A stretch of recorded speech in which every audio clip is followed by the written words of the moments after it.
할렐루야. 찬송가 366장 함께 찬양하면서 새벽기도 시작하겠습니다. 366장입니다.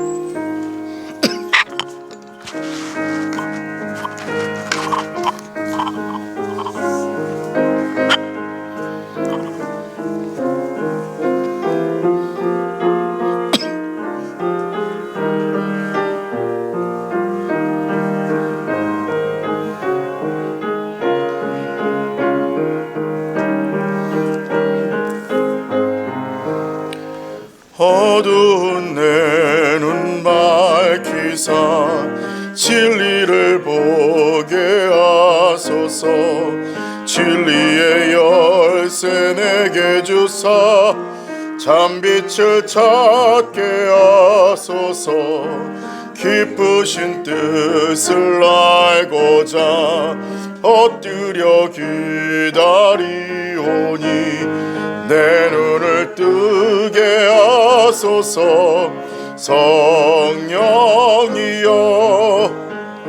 막혀진 내 귀 여시사 주님의 귀한 음성을 이 귀로 밝히 들을 때에 내 기쁨 알량 얻겠네. 기쁘신 뜻을 알고자 엎드려 기다리오니 내 귀를 열어 주소서. 성령이여 봉해진 내 입 여시사 복음을 널리 전하고 녹여주사 사랑을 하게 하소서. 기쁘신 뜻을 알고자 엎드려 기다리오니 내 입을 열어 주소서. 성령이여.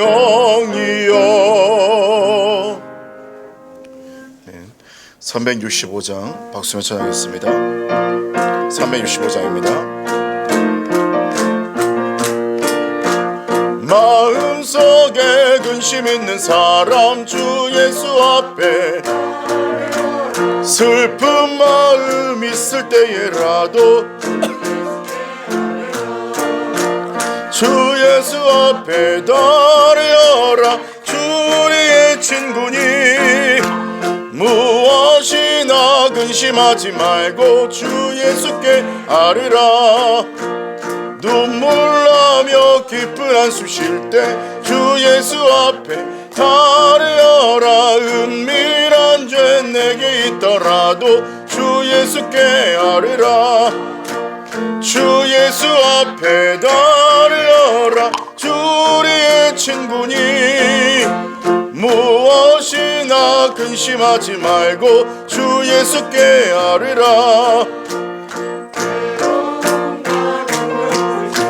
주 예수 앞에 달려라. 내일 일을 염려하지 말고 주 예수께 아뢰라.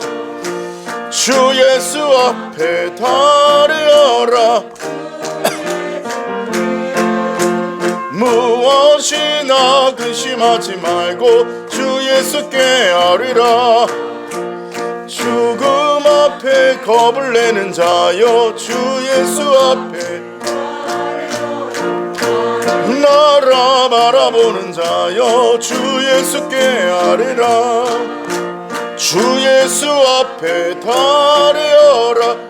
우리의 친구니 무엇이나 근심하지 말고 주 예수께 아뢰라. 이 새벽 우리에게 주신 하나님 말씀은 호세아 3장 1절에서 5절까지 말씀입니다. 호세아 3장 1절에서 5절까지 말씀입니다.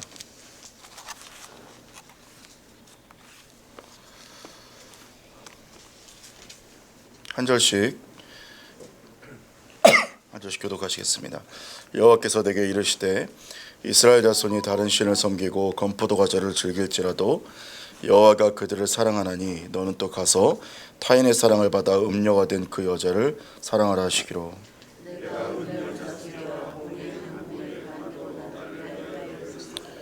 그에게 이르기를 너는 많은 날 동안 나와 함께 지내고 음행하지 말며 다른 남자를 따르지 말라. 나도 내게 그러하리라 하였노라.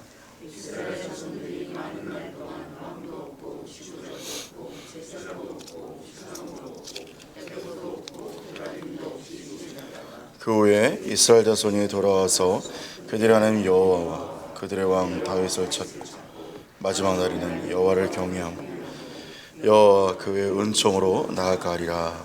아멘. 할렐루야.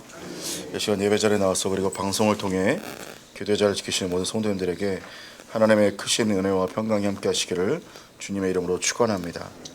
오늘 말씀의 제목은 구속사건에 대한 교훈입니다. 구속사건에 대한 교훈입니다.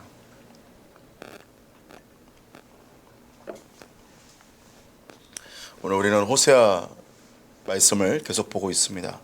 오늘 호세아 3장에 대한 말씀은 내용이 이러합니다. 호세아를 떠난 음녀가 된 고멜을 호세아가 다시 찾아가서 그녀를 값을 치르고 다시 데려오는 장면을 보게 되는데, 오늘 본문에 담긴 이 구속사건, 이것은 단순히 호세아와 고멜의 두 사람에 대한 관계를 우리가 보는 것이 아니라 이것을 통해서 하나님과 이스라엘 백성의 관계를 보고 있다는 것을 우리가 보게 된다는 것입니다. 그것은 단순히 하나님과 이스라엘 백성들의 관계뿐만 아니라 하나님과 지금 우리의 관계가 되기도 합니다. 그렇다면 오늘 이 본문에 담긴 구속사건, 그리고 죄를 범하고 타락한 우리에게 다시 찾아오시는 하나님의 은혜를 우리가 함께 나누며 함께 구속사건에 대한 교훈을 나누며 기도의 제목을 얻고자 합니다. 첫 번째로, 하나님이 떠나간 인생은 보잘것없다라는 것입니다. 하나님이 떠나간 인생은 보잘것없다라는 것입니다. 우리가 한 영혼을 흔히 말할 때 천하보다 귀하다라고 표현하기도 합니다. 그래서 우리가 전도를 할 때, 전도 축제를 할 때나 청육전도주일 같은 경우에는 한 영혼을 천하보다 귀하다라고 표현을 하고, 실제로 한 영혼은 천하보다 귀한 그 가치를 가지고 있습니다. 왜냐하면 하나님께서 그토록 사랑하시기 때문에 그렇습니다. 시편 16편 3절에 보면 땅에 있는 성도들은 존귀한 자들이니 나의 모든 즐거움이 그들에게 있도다라고 표현하기도 했습니다. 그만큼 우리 성도들은 존귀한 자들이라는 것입니다. 그런데 오늘 성경에 보니까 하나님을 떠난 인생이 얼마나 초라한지 오늘 보여주게 된다는 것입니다. 오늘 2절에 보니까 그 고멜의 값이 무엇이냐, 이 음료의 가격을 쳐서 데려오는데 2절에 보니까 은 15개와 그리고 보리 한 호멜 반, 이렇게 얘기를 하고 있습니다. 이것을 우리가 다시 환산을 하면 은 30세겔에 해당하는 값입니다. 이 은 30세겔에 해당하는 값은 어떠한 값과 동일하냐면 노예 한 사람의 값과 동일하다는 것이죠. 그러니까 오늘 이 고멜을 사올 때 노예 한 사람의 값을 가지고 사오고 있다는 거예요. 근데 이것은 우리가 영적으로 보았을 때 우리 성도들의 가치를 다시 한 번 더 생각해 보게 됩니다. 왜냐하면 우리가 하나님 안에 있을 때, 하나님과 함께 붙어 있을 때는 그만큼 거룩하고 존귀하고 그만큼 뭐라 말할 수 없을 만큼 천하보다 귀한 값어치를 가지고 있지만, 그러나 우리가 하나님을 떠나서는 우리의 존재가 어떠한 것인지 얘기를 해주고 있다는 거예요. 바로 노예 한 사람의 값 정도밖에 불과하지 않다, 이렇게 얘기를 하고 있다는 겁니다. 우리가 하나님의 품 안에 있을 때는 신부로 부름을 받았습니다. 그러나 하나님을 떠난 우리의 실상은 사실은 노예 한 사람의 값만큼 죄의 노예였고 사단의 노예였고 사망의 노예였던 우리의 모습은 굉장히 초라한 모습이었다는 겁니다. 그러나 역으로 보았을 때 우리가 성경에 보면 요한복음 15장에도 나는 포도나무에 너희는 가지라, 이렇게 얘기했고, 사람이 그 포도나무에 붙어 있으면 열매를 많이 맺게 된다, 이렇게 얘기했던 것처럼 우리는 사실은 노예와 같은 초라하고 연약한 자들이지만 하나님 안에 있을 때에는 거룩한 신부로서 부름을 받게 되고, 그리고 우리 한 사람 한 사람이 열매를 맺게 되는 은혜가 있게 될 줄로 믿습니다. 그래서 우리 한 사람이 하나님 앞에 떠날 때는 초라하고 아무것도 아닌 죄의 노예였고 연약한 존재들이지만 그러나 우리가 하나님 안에 거하게 될 때에 우리는 온전하게 되어지고 존귀한 자로 여겨지게 될 줄로 믿습니다. 오직 하나님 안에 거하는 저와 여러분 되기를 주님의 이름으로 축원합니다. 두 번째로는 이스라엘에게 근신의 생활이 있었다는 것입니다. 이스라엘에게 근신의 생활이 있었다는 것입니다. 3절과 4절의 말씀을 보니까 이렇게 말합니다. 그에게 이르기를 너는 많은 날 동안 나와 함께 지내고 음행하지 말며 다른 남자를 따르지 말라. 나도 네게 그러하리라 하였노라. 이스라엘 자손들이 많은 날 동안 왕도 없고 지도자도 없고 제사도 없고 주상도 없고 에봇도 없고 드라빔도 없이 지내다가 라고 말씀합니다. 3절에 보니까 데려온 고멜에게 이제 근신 조치가 주어집니다. 많은 날 동안 혼자 정숙하게 지내도록 조치가 들어가게 되고 오직 이제는 호세아만 바라봐야 되는 그러한 근신이 지어지게 되었습니다. 오늘 근데 여기서 보는 것은 4절에 보니까 이스라엘 백성들도 마찬가지로 근신이 주어지는데 어떤 근신이 주어집니까? 왕도 없고 지도자도 없고 주상도 없고 에봇도 없고 드라빔도 없이 지내라 이렇게 말씀을 하고 있는 것입니다. 여기서 말하는 근신이란 무엇이냐면 더 이상 하나님 외에 다른 것을 의지할 수 없는 상황을 말을 하는 것입니다. 여러분 우리에게도 근신의 생활이 있습니다. 우리에게 하나님 외에 다른 것들을 의지했을 때 하나님보다 많은 것들을 붙잡고 있을 때 그 많은 것들을 놓을 수밖에 없는 상황이 생길 때가 있습니다.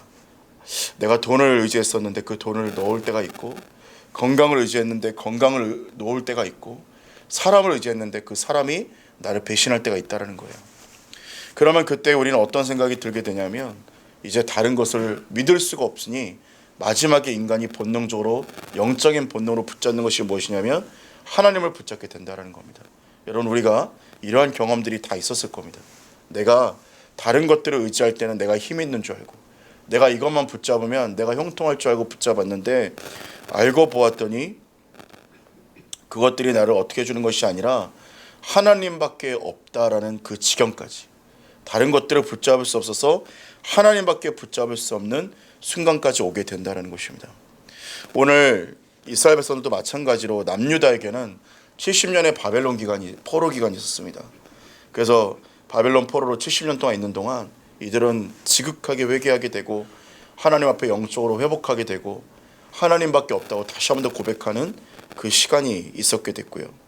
근데 북이스라엘에게 있어서는 오늘 좀 다릅니다. 3절에 보니까 너는 많은 날 동안 이렇게 표현을 했는데 남유다 백성들에게는 70년이라는 세월이 정해져 있었는데 북이스라엘에게는 70년이라는 말이 아니고 그냥 많은 날 동안 이렇게 표현했습니다. 이 말은 무슨 말이냐면 남유다의 타락보다 북이스라엘의 타락이 더 심했다는 거예요.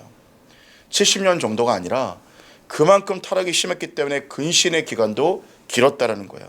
그래서 우리가 근신의 기간을 지나가고 있을 때 혹은 내가 하나님 외에 다른 것을 더 의지하고 있다라고 우리가 스스로 생각하고 성령께서 가르쳐 주실 때 우리는 무엇을 해야 되느냐? 우리는 근신의 기간 동안 나의 우상을 버리고 하나님만 붙잡는 우리의 작업이 있어야 되고 영적인 돌이킴이 있어야 될 줄로 믿습니다. 여러분 죄는 하나님과의 기도 관계를 막히게 하고 나의 기도를 막히게 합니다. 우상은 하나님과 관계를 막히게 되고 기도를 막히게 됩니다. 왜냐하면 더 이상 기도할 필요가 없다는 거죠. 다른 곳에 기도할 곳이 많다는 거예요. 다른 곳에 요청할 곳이 많다는 거예요. 그러나 우리는 다른 곳에 요청할 것이 많은 것이 아니라 그것을 내려놓게 될 때에 우리는 기도가 회복이 되고 하나님과의 관계가 회복되게 될 줄로 믿습니다. 그래서 근신이라는 것이 우리에게는 무겁고도 힘든 것처럼 여겨지지만 다른 측면으로는 이것이 하나님의 사랑이다라는 것을 깨달아야 됩니다. 남유다와 북이스라엘 백성들에게 근신이라는 것, 포로로 잡혀가고 바벨론과 아수르에게 압제당하는 것은 굉장히 괴로운 일입니다. 북이스라엘은 혼혈 정책을 통해서 정말 괴로움을 경험했지만 그러나 이것이 어떤 다른 측면에는 그럼에도 불구하고 포기하지 않겠다는 하나님의 사랑이라는 것을 기억해야 된다는 것입니다. 무엇보다 우리는 스스로를 내면하여서 나의 죄가 무엇인지 나의 영적인 상황은 어디에 있는지 끊임없이 진단하고 스스로 회복하는 은혜가 저와 여러분에게 있어야 될 줄로 믿습니다. 마지막 세 번째로는 이스라엘의 회개와 궁극적인 회복을 하나님은 원하신다라는 것입니다. 오늘 5절의 말씀을 보니까 이렇게 말하죠. 그 후에 이스라엘 자손이 돌아와서 그들의 하나님 여호와와 그들의 왕 다윗을 찾고 마지막 날에는 여호와를 경외함으로 여호와와 그의 은총으로 나아가리라, 이렇게 말씀을 하고 있습니다. 결국은 오늘 북이스라엘과 남유다의 상황을 보았을 때 하나님께서 그럼에도 불구하고 이 민족에게 축복을 부어주신다는 겁니다. 그것은 무엇으로 증거가 되냐면 오늘 5절의 말씀을 보니까 여호와와 그들의 왕 다윗을 찾고 라고 얘기하는 것처럼 나중에는 메시아가 등장을 하여서 예수 그리스도를 통해 영적인 온전한 구원을 받게 된다는 것을 말씀을 하고 있습니다. 그런데 그 증거가 오늘 남유다와 북이스라엘을 포기하지 않았다는 증거는 사도행전에 가게 되면 나타나게 되는데 12제자 그 70문도에게 오늘 사도행전 1장 8절에 이렇게 얘기하죠. 오직 성령이 너에게 임하시면 너희가 권능을 받고 예루살렘과 온 유대와 사마리아 땅끝까지 이르러 내 증인이 되리라 하시니라, 이렇게 말씀을 하고 있어요. 자, 근데 오늘 보니까 성령이 임하시면 권능을 받고 증인이 되는데, 그런데 그것은 단순히 거기에는 12제자와 70문도를 위함이 아니라 그 다른 대상이 있다는 겁니다. 성령을 받고 권능을 받고 증인이 되는 이유는 무엇이냐면 다른 대상을 향하여 그들을 구원하기 위하여, 하나님의 사랑을 그들에게 증거하기 위하여 하나님께서는 권능을 부으신다는 겁니다. 그런데 그 대상이 누구냐면 예루살렘과 온 유대와 사마리아 땅끝까지 이르러라고 말합니다. 유대와 그리고 북이스라엘을 오늘 얘기를 하시는 거죠. 이제는 완전히 버림받은 사마리아와 같이, 정말 버림받은 것 같은 그 북이스라엘을 향해서 하나님께서는 나중에 뭐라고 말씀하시냐면 예루살렘과 온 유대와 사마리아 땅끝까지 이르러 내 증인이 되리라, 내 사랑을 전하는 통로가 될 것이고 그들에게 내 복음과 사랑과 메시아를 전하여 주어서 그들에게 예수를 믿게 하고 그들을 언젠가는 구원받게 하는 통로가 될 것이다 라고 주님은 말씀하고 있다는 겁니다. 여러분, 하나님을 떠나서 음녀같이 행하고 우상을 섬기며 그토록 가증했던 그 북이스라엘이 하나님께 버림을 받은 것이 아니라 끝까지 회복의 은혜 가운데 있다는 것을 우리가 보면서 우리도 마찬가지로 생각해 본다면 우리가 지금 현재 고난과 근심에 있든 혹은 어떠한 상황과 환경 가운데 있든 간에 하나님이 우리를 향한 궁극적인 뜻은 무엇이냐면 절대 재앙이 아니라 평안이고 소망인 것이라는 것을 우리는 믿어야 된다는 것입니다. 하나님이 우리를 향한 궁극적인 소망은 무엇이냐? 우리를 회복시키시고 다시 살리시기를 원한다는 것을 믿으시기를 주님의 이름으로 축원합니다. 그리스도인의 삶은 그러므로 구원을 향해 달려가는 여정이고 여행입니다.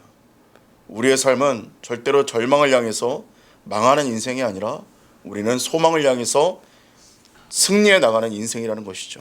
그러므로 우리는 이 길을 걸을 때 예수님과 함께 걷게 되고 성령님의 능력으로 걸어가고 하나님의 보호 아래 걷게 된다는 것이에요. 오늘 이 한날도 하나님의 그 보호를 느끼고 경험하며 살아가시는 저와 여러분들을 주님의 이름으로 축원합니다. 하나님은 우리를 결코 버리지 않으시고 우리를 떠나지 않으시고 우리를 다시 한 번 더 근심 가운데 슬플지라도 다시 돌이켜 영적으로 살고 회복되고 하나님의 놀라운 축복을 받게 되는 그 은혜로 우리를 인도하신다는 것을 믿으시는 저와 여러분 되시기를 주님의 이름으로 축원합니다. 기도하겠습니다. 사랑의 하나님, 우리를 인도하시고 부르시는 하나님의 은혜를 감사합니다. 하나님, 오늘 우리는 고멜과 같이 음란하고 연약하여 지속적으로 하나님 외에 다른 것들을 의지하고 다른 우상을 섬기며 드라빔을 섬기며 왕을 섬기고 다른 신들을 섬기는 우리의 연약함, 돈과 물질과 명예를 섬기는 우리의 연약함, 사람을 섬기는 연약함이 있으나 그런 하나님, 이 모든 것을 버려버리고 하나님, 이제는 하나님만을 의지하는 우리 모두가 되게 하여 주시옵소서. 하나님의 우리를 향한 뜻은 재앙이 아니라 소망과 평안인 줄로 믿습니다. 우리의 삶을 붙들어 주시고 하나님의 놀라운 평안 가운데서 승리하는 우리 모두가 되게 하여 주시옵소서. 감사드리며 예수님의 이름으로 기도합니다. 아멘. 공동기도 제목입니다. 우리나라의 위정자들이 모세 같은 지도력과 영성을 갖게 하시고 동성애 차별금지 버튼 합법이 철폐될 수 있도록 사법의 재개정이 되어서 기독교 학교의 권하게 님이 선되지 않도록 기도해 주시기 바랍니다. 광림교회를 위해서 기도해 주실 때 담임 목사님의 신원의 강건함과 지치지 않는 체력으로 한국과 세계 선교의 리더로 세우신 사명을 권능으로 붙들어 주시도록, 그리고 속회 선교의 기간 다음 세대 지교회의 모든 해외 선교지 위해서 기도해 주시기 바랍니다. 마지막으로 우리 광림 남교회 우리 모든 성도님들의 회복과 치유와 또 모든 삶의 자리에서의 기도 제목을 위해서 함께 이 시간 주님의 이름을 한번 부르고 통성으로 기도하겠습니다. 기도하겠습니다. 주여, 사랑의 아버지 하나님, 주님의 은혜 가운데 우리를 붙들어 주시고